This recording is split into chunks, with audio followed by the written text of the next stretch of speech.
दोस्तों नमस्कार। स्वागत है आपका हमारे इस यूट्यूब मंच पर।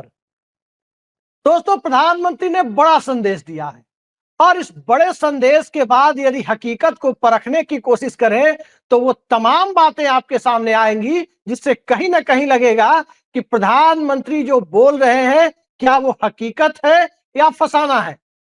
आमतौर पर नरेंद्र मोदी जब गुजरात के मुख्यमंत्री के तौर पर या प्राइम मिनिस्ट्रियल कैंडिडेट के तौर पर जो बातें कहते थे कि पाकिस्तान को लव लेटर लिखना बंद होना चाहिए, कहते थे कि उसी की भाषा में जवाब देना चाहिए। इस देश की जीडीपी, इस देश के स्वास्थ्य और शिक्षा पर खर्च के ऊपर जो उनके बयान होते थे, उस बयान को यदि 11 सालों में हकीकत में नरेंद्र मोदी ने बदला होता तो वाकई ये देश आज वहां खड़ा होता जहां किसी ने कल्पना नहीं की होती।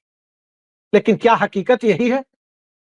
ताजा मामला पहलगाम की बैसरन वैली का है और बैसरन वैली में जो हुआ उसके बाद फाइनेंशियल एक्सप्रेस की जो रिपोर्ट है उसकी एक हल्की झलक आप देख सकते हैं कि जीटीआरआई जो एक संस्था है जिसकी रिपोर्ट को फाइनेंशियल एक्सप्रेस ने कोट किया है कि जीटीआरआई कहता है कि साल दर साल लगभग पिछले वित्तीय वर्ष की बात की जाए तो $10 बिलियन का एक्सपोर्ट पाकिस्तान को इनडायरेक्ट रूट से, चाहे वो कोलंबो रूट हो, चाहे वो सिंगापुर रूट हो या दुबई रूट हो, सीधे नहीं भेज सकते तो घुमा फिराकर वाया मीडिया वो भेजने का काम हुआ है।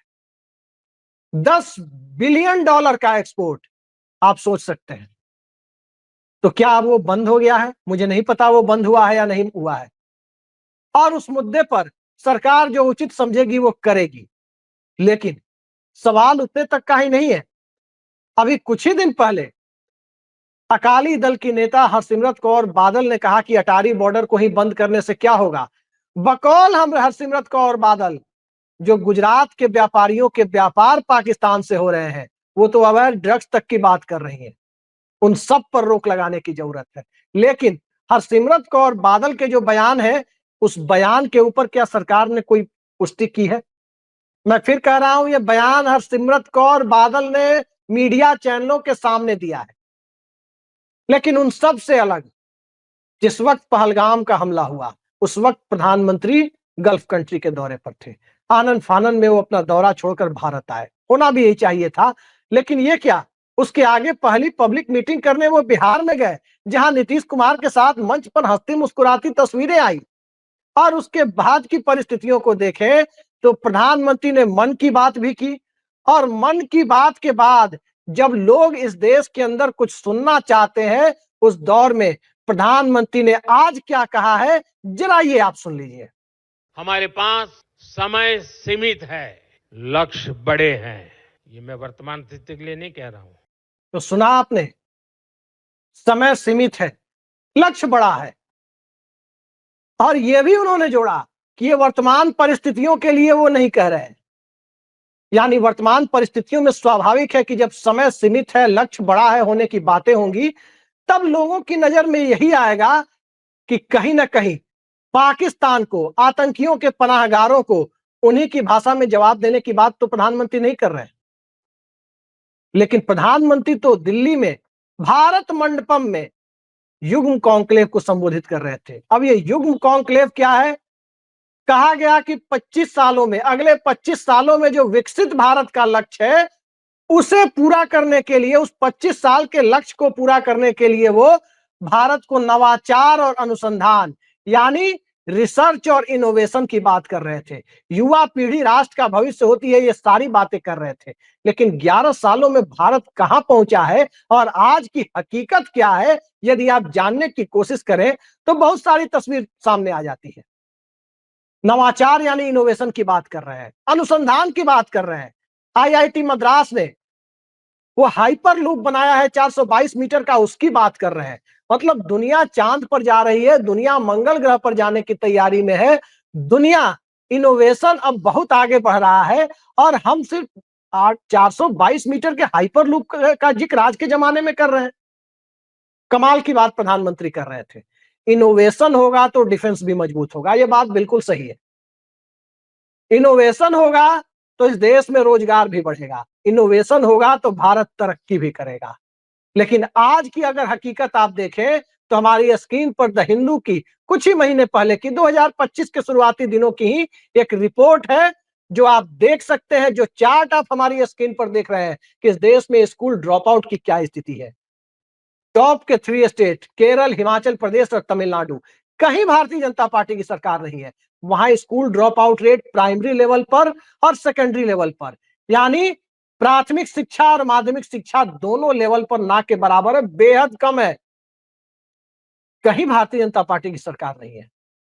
लेकिन नीचे से टॉप 7 स्टेट का जिक्र करें, नीचे से बॉटम से जो सबसे खराब प्रदर्शन करने वाले 7 सबसे पिछड़े हुए राज्य हैं, यानी नीचे से गिनती करें कि टॉप कौन है, जहां सबसे ज्यादा स्कूल ड्रॉप आउट रेट है, उसमें बिहार भी आता है, जहां प्रधानमंत्री जाकर नीतीश कुमार के साथ मुस्कुराती हुई तस्वीर आ रही थी और वो शोक के माहौल में हिंदी अंग्रेजी दोनों बोलते हुए सीधे सीधे पाकिस्तान को चैलेंज भी कर रहे थे। उसमें उनका गृह राज्य गुजरात भी है।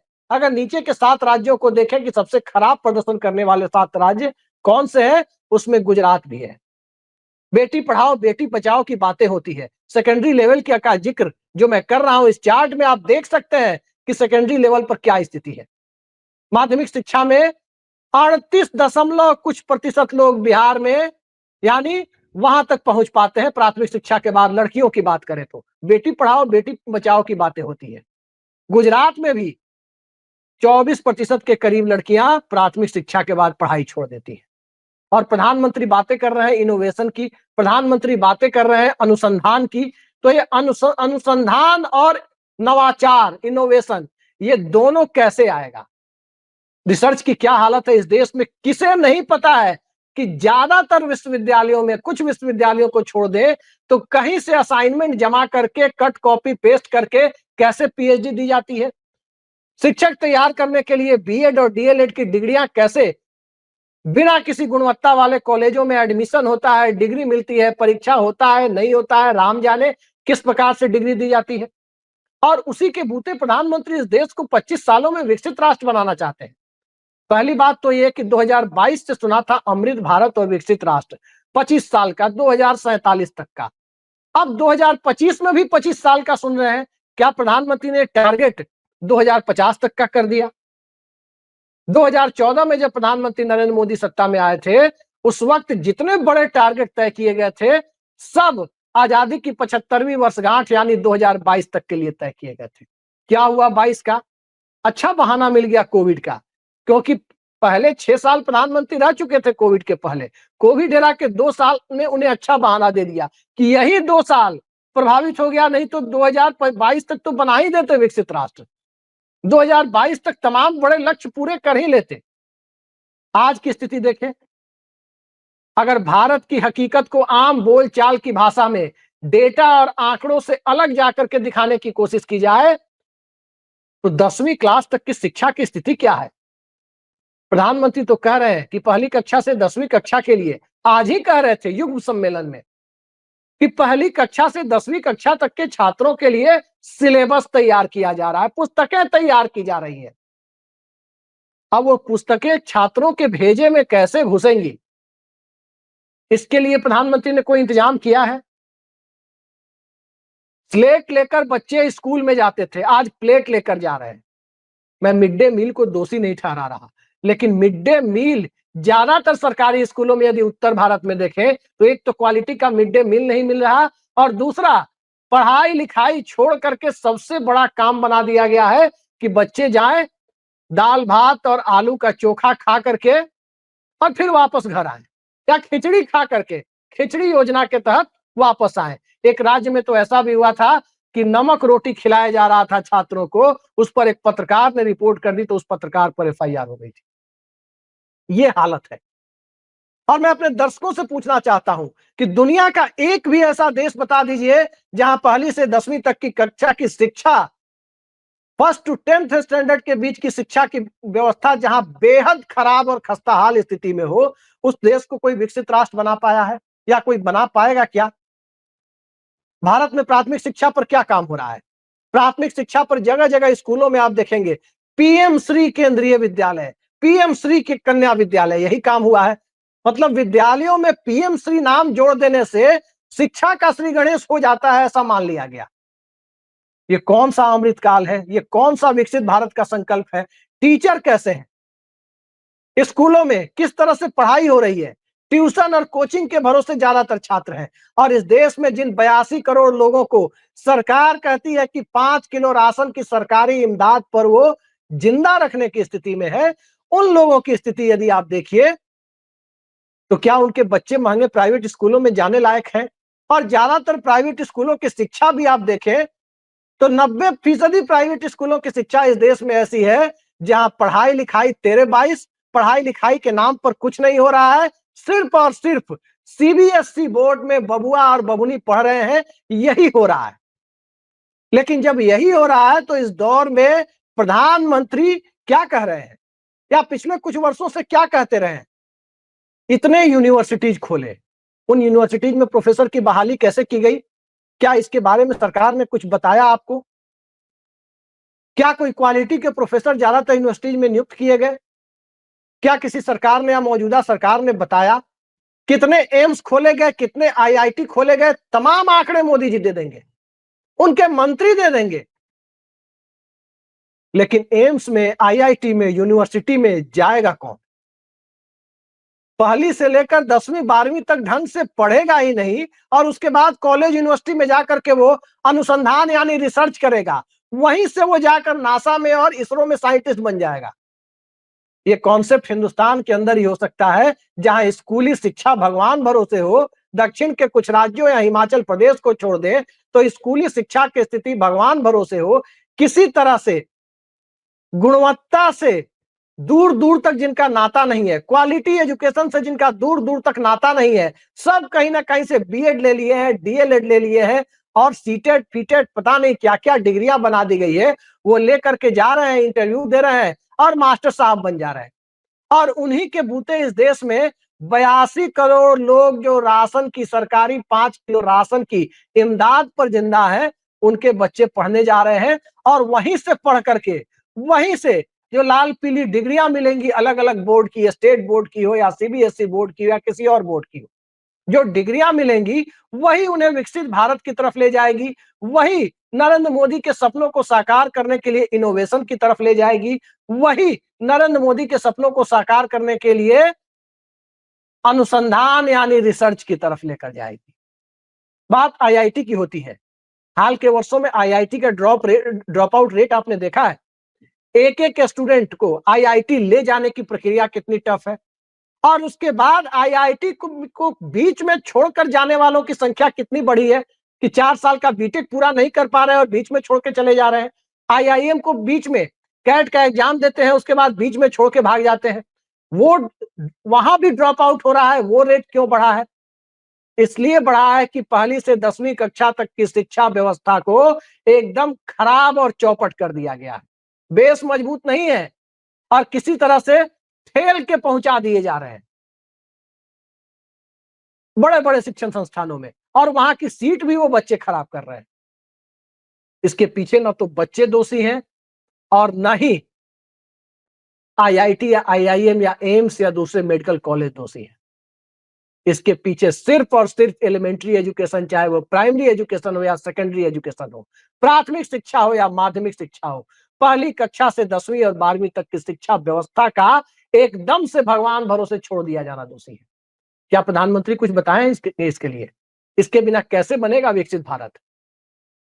अभी भारत में महिला बाल विकास आयोग की रिपोर्ट आई थी कुछ दिनों पहले और उस रिपोर्ट पर आप देखें, बाल विकास आयोग की रिपोर्ट पर स्टंटेड ग्रोथ यानी बच्चों में बौनापन की स्थिति सबसे खराब स्थिति में उत्तर प्रदेश में है, जहां राम राज्य चल रहा है योगी जी का, जहां अमृतकाल पहले से ही चल रहा है, जहां असामाजिक तत्वों को मिट्टी में मिला देने की बात वो सीधे सीधे मुख्यमंत्री कह रहे हैं।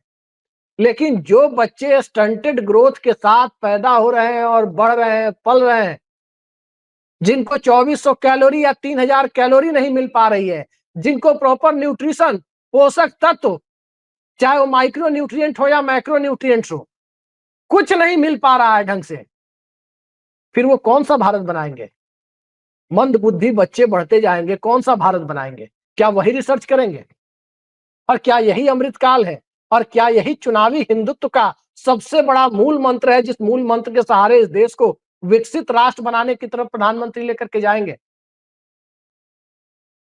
प्रधानमंत्री ने यह बात बिल्कुल सही कही कि समय सीमित है, लक्ष्य बड़ा है।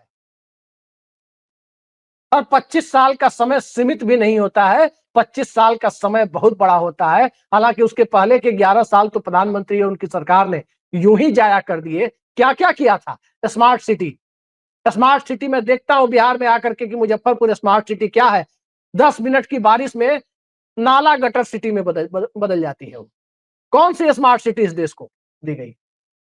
ये आज के दौर की हकीकत है। कहां गया स्टार्टअप योजना, कहां गई स्टैंड अप योजना, कहां गया कौशल विकास मिशन, कहां गया skill India mission? Skill India mission क्या है? बिना 10वीं 12वीं तक की शिक्षा को दुरुस्त किए स्किल इंडिया मिशन क्या है? न किसी स्टूडेंट को A+B होल स्क्वायर आएगा, न किसी को ट्रिग्नोमेट्री आएगी, न किसी को इतिहास भूगोल आएगा, न किसी को अर्थ का रोटेशन और रिवॉल्यूशन के बीच का फर्क पता चलेगा, घूर्णन और परिभ्रमण के बीच का फर्क पता चलेगा, और फिर उसको कहा जाएगा कि स्किल इंडिया में जाओ। मतलब यही कि जाके लोहा का भाथी पीटो, जो बिना पढ़े लिखे भी कर सकते हो, वही काम करो और उसी को स्किल इंडिया मिशन का नाम दे दिया जाएगा। ये आज की हकीकत है। और इस हकीकत के सहारे जब 5 दशकों में बेरोजगारी सबसे चरम पर रही हो, पकौड़े बेचने को प्रधानमंत्री खुद रोजगार मान चुके हो एक टीवी चैनल में, कि क्या वो रोजगार नहीं देता है क्या एक पकौड़ा वाला जो एक हेल्पर रखता है? तो इस दौर में इतने इनोवेटिव आइडिया, नाले के गैस से चाय बनाने वाले इनोवेशन के दौर में, अगर आज विकसित भारत का संकल्प लिया जा रहा है तो ये किसी मृग मरीचिका से कम नहीं है। हकीकत ये है कि 25 साल तो छोड़ दीजिए, अगर इसी तरह का सिस्टम रहा, जहां एलिमेंट्री एजुकेशन खत्म रहा, प्राथमिक स्वास्थ्य केंद्रों की स्थिति खराब रही, प्रॉपर न्यूट्रिएंट्स यानी पोषक तत्वों की कमी से जूझ रहे बच्चे अपनी किशोरावस्था में और बचपन में आगे बढ़ते चले गए, तो 25 साल तो छोड़ दीजिए, 25 गुना 10 यानी 250 साल में भी विकसित भारत का संकल्प नरेंद्र मोदी के राज में या इसके बाद भी अगर भारतीय जनता पार्टी या किसी का भी राज चलता रहा, कांग्रेस का हो या किसी का हो या थर्ड फ्रंट का हो, किसी का भी राज आ जाए, लेकिन यही व्यवस्था चलती रही, जहां शिक्षा व्यवस्था गताल खाते में, स्वास्थ्य व्यवस्था गताल खाते में, पर्यावरण का मुद्दा गताल खाते में। और पर्यावरण के मुद्दे का क्या कहें, प्रधानमंत्री खुद ही कहते हैं, अपने कार्यक्रम में कह रहे थे, और मुझे बड़ा आश्चर्य हुआ सुनकर के, अभी कुछ महीने पहले की बात है या एक आध साल पहले की बात है, वो कह रहे थे कि लोग कहते हैं कि पिछली साल से इस बार गर्मी ज्यादा है या ठंड ज्यादा है। तो गर्मी और ठंड ज्यादा नहीं बढ़ती, ये मैं नहीं कह रहा, प्रधानमंत्री कह रहे थे कि साल दर साल गर्मी और ठंड ज्यादा नहीं बढ़ती, बल्कि लोगों की सहन शक्ति कम हो जाती है, बर्दाश्त करने की क्षमता। पूरी दुनिया कह रही है कि ग्लोबल वार्मिंग बढ़ रही है, क्लाइमेट मिटिगेशन के लिए, टेम्परेचर मिटिगेशन के लिए कोशिशें जारी है, और हमारे प्रधानमंत्री जी कह रहे हैं कि लोगों की सहन शक्ति कम हो रही है। तो इस अमृतकाल के दौर में यदि इसे ही विकसित भारत मान लिया जाए, तो फिर 25 साल तो बहुत आगे है, अभी ही मान लेना चाहिए कि हम विकसित हो चुके हैं। 5 किलो राशन बांटना और 5 किलो राशन और मोदी जी का भाषण, यदि यही विकसित भारत है, तब तो हम विकसित हो चुके हैं। बाकी आगे 25 साल छोड़िए, देखते जाइए कितनी जल्दी हम विकसित होते हैं। इंतजार करते हैं कि विकसित भारत क्या 21वीं सदी में ही बन जाएगा, या इसके लिए जो 1000 सालों के लिए, 1000 सालों के भारत की बात भी कुछ लोग कर रहे हैं आजकल सत्ता पक्ष में बैठे हुए लोग, उस एजेंडे का हिस्सा तो नहीं है विकसित भारत। समय सीमित है, बिल्कुल सही है, समय सीमित है, लक्ष्य बड़ा है, ये बात भी बिल्कुल सही है, लेकिन लक्ष्य असंभव नहीं है, नामुमकिन नहीं है। नीतियों और नीतियों के क्रियान्वयन की जरूरत है, ये बात प्रधानमंत्री को और पॉलिसी मेकिंग में उनके साथ लगे हुए लोगों को, जिनको वो आज कह भी रहे थे, उसी युग सम्मेलन में कह रहे थे कि एक से एक जानकार और एक्सपर्ट लोग जुटाए गए हैं सरकार में, जो दिन रात मेहनत करके काम कर रहे हैं। हाँ, वीआरएस ले चुके ब्यूरोक्रेट और रिटायर हो चुके आईएएस अफसर और आईएफएस अफसर जरूर जुटा लिए हैं प्रधानमंत्री ने, और उनके भरोसे यदि वो विकसित भारत बनाना चाहते हैं, फिर तो विकसित भारत की मृग मरीचिका को दिमाग में बिठा कर रखना, ये मुझे लगता है कि खुद को मुगालते में रखना है। वैसे उम्मीद पर दुनिया कायम है, हम भी देखते हैं, क्या पता हम तो दिल से कामना करते हैं कि हम गलत साबित हो जाएं, प्रधानमंत्री सही साबित हो जाए और देश विकसित हो जाए, और साथ साथ ऐसे पड़ोसियों का भी इलाज हो जाए जो हमारे सैलानियों को हताहत करने के लिए भारत की सरजमीन पर आकर कहीं न कहीं पूरे देश को शोक में डुबाने का काम करते हैं। आज के लिए इतना ही। नमस्कार।